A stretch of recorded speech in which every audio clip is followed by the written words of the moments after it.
Halo semuanya, Assalamualaikum warahmatullahi wabarakatuh. Saya Faris dari Fasilkom UI akan membawakan materi tentang ShackLe untuk mata kuliah jejaring semantik atau knowledge graphs. Kepanjangan dari ShackLe adalah Shape Constraint Language. ShackLe merupakan suatu standar untuk mendefinisikan bentuk dan aturan-aturan constraint terhadap data RDF atau knowledge graph. Dan ShackLe merupakan rekomendasi dari W3C sejak Juli 2017. Jadi kegunaan ShackLe adalah untuk mendeskripsikan dan melakukan validasi pada data RDF.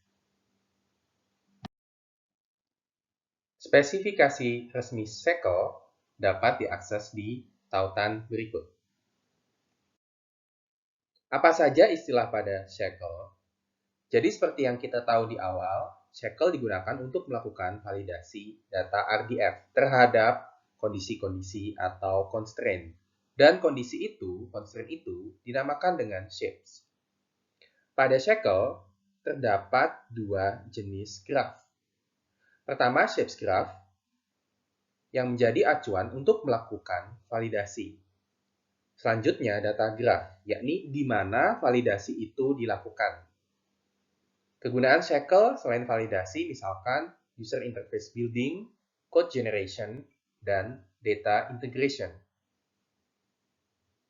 Berikut ilustrasi tentang ShackLe Shape.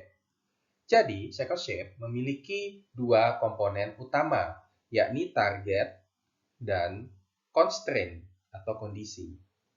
Nah, target itu menspesifikasikan bagian data mana yang harus sesuai dengan shape atau constraint yang kita spesifikasikan.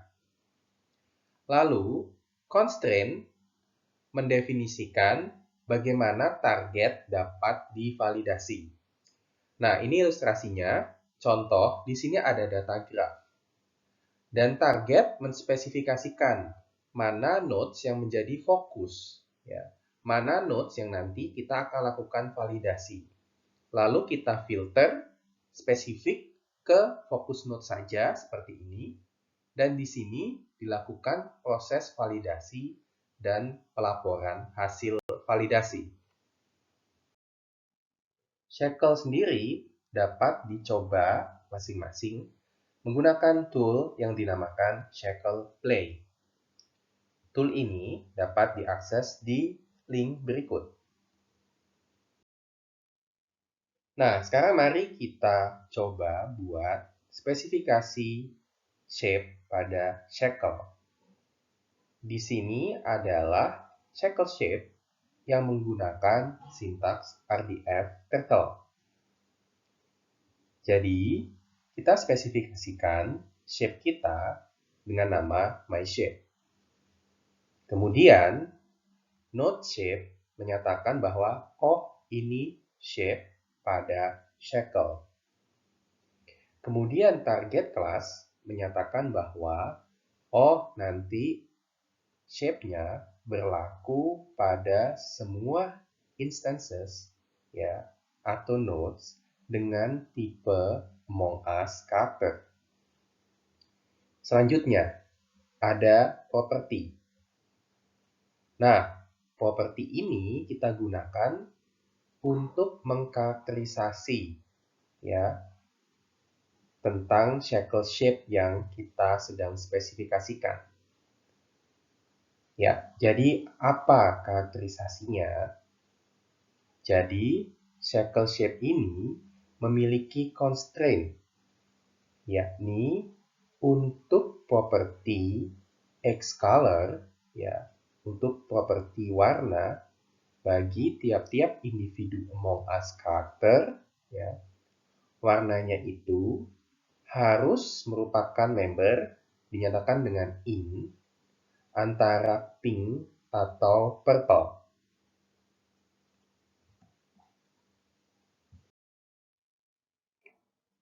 Ambillah contoh kita memiliki RDF data sebagai berikut, yakni Tom adalah Among Us character dengan color atau warna green. Berdasarkan spesifikasi shackle shape yang sebelumnya, warna yang diperbolehkan hanya pink atau purple, sehingga hasil validasinya adalah sebagai berikut, yakni terjadi violation. Lain hal jika warna karakter Among Us untuk Tom adalah purple. Sesuai dengan spesifikasi shackle shape-nya, ini menunjukkan tidak ada masalah pada validasinya, seperti terlihat pada berikut. Baik, di sini terdapat contoh lain untuk shackle shape, yakni untuk property cardinality serta panjang dari value string. Nama shape-nya myShape, dan di sini dinyatakan, oh ini merupakan shackle node shape. Menariknya di sini digunakan target node, yang menyatakan bahwa nanti shape-nya itu berlaku untuk specific instance, yakni myInstance. Kemudian di sini terdapat dua kondisi pertama dan kondisi kedua.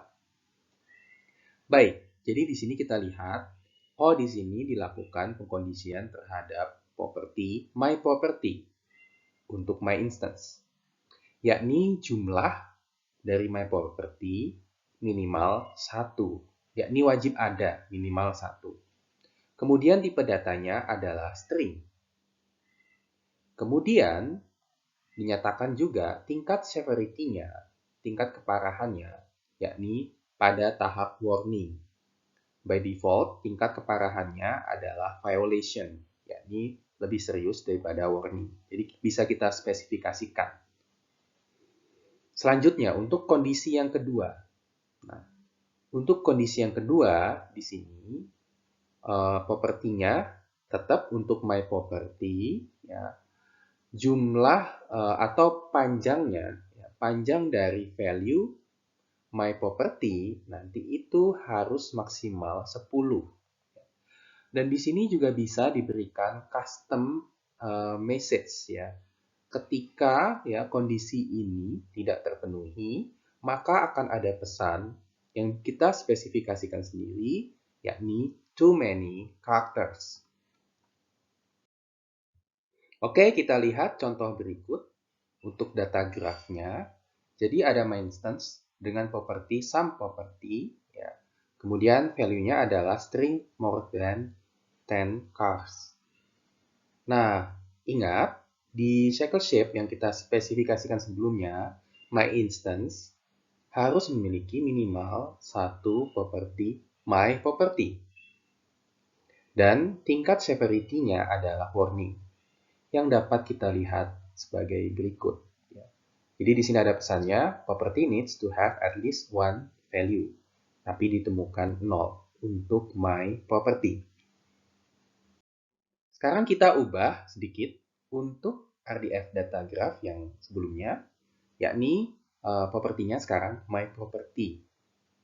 Nah, menariknya ya, di sini ada violation. Nah, kenapa? Ingat, di shackle shape-nya dinyatakan bahwa untuk myProperty ya, value-nya itu tidak boleh lebih dari 10 karakter. Dan di sini memang kita bisa lihat dari pesannya yang di sini juga sudah kita custom sebelumnya, yakni ada pesan too many characters untuk value dari myProperty.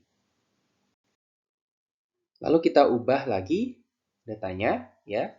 Jadi di sini bisa kita lihat terdapat myProperty dan value string dari myProperty, yakni Bob, panjangnya tidak lebih dari 10, sehingga dinyatakan valid. Dan yang kita lihat sebelumnya itu adalah basics dari shackle, dan concern-concern yang lain juga ada dan sangat banyak. Mulai dari cardinality constraint, kemudian value types, kemudian value range constraint, kemudian constraint-constraint yang terkait dengan string. Ya, kita tadi sempat menggunakan max length. Kemudian language base, berkaitan dengan bahasa. Lalu logical constraint seperti and, or, dan seterusnya. Ada juga shape based constraint, kemudian ada juga closed shapes, kemudian ada juga property pair, dan selanjutnya non-validating constraint. Silahkan lihat spesifikasi resmi Shackle untuk mempelajari lebih detail terkait dengan constraint-constraint ini. Demikianlah pengenalan materi tentang Shackle. Semoga bermanfaat. Saya Faris dari Fasilkom UI undur diri dan sampai jumpa lagi.